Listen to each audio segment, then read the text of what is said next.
All right, so now that we've kind of got the form of the tune figured out, let's take a look at each section in a little more detail and recap on some of the notes that we kind of figured out would work and the patterns that we can kind of base our improvisations off of. So if you remember the A section, we kind of had two different chords. We had E flat, major, and D minor. And we came to the conclusion that the first and third note kind of each scale is what gives us a lot of information and what makes it sound clear that we know where we are. So to recap, when we're thinking about playing over the E flat or the first bar of the pattern, we were thinking of the notes, and again I'm talking in concert here, E flat and G, all right? E flat, G, and then when we looked at the D minor, we were thinking of D and F. D and F were kind of what we used to work our way through that phrase, right? So again, over the E flat here, we've got E flat, G, and over the D minor, D and F. And again, you don't have to play both notes, you can only play one note.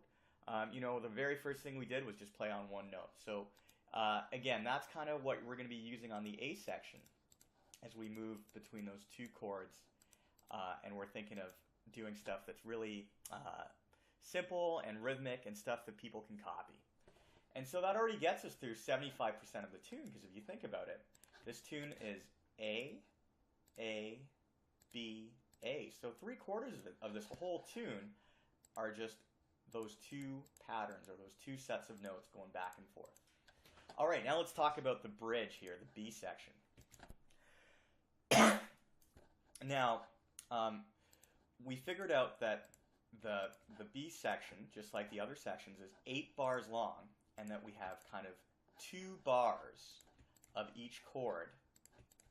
And we figured out that there was kind of one note over each 2 bars that would kind of lead us to the next section, so it gives us something to work with. So over the D flat section, we were thinking that over those 2 bars, and we kind of all did this when we had a chance to practice it, we realized that the note E flat concert got us through those 2 bars. And then when we got to the G minor section, we realized that the note D would get us through those bars. Then we're getting to bar 5 of the bridge, the C section, or the C7 chord.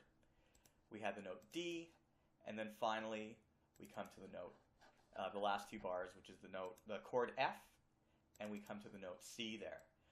Now the thing is, you might see if you're looking at your music that there's more chords happening, that there's almost 1 chord for every bar here, if you were to look at the bridge section of your piece.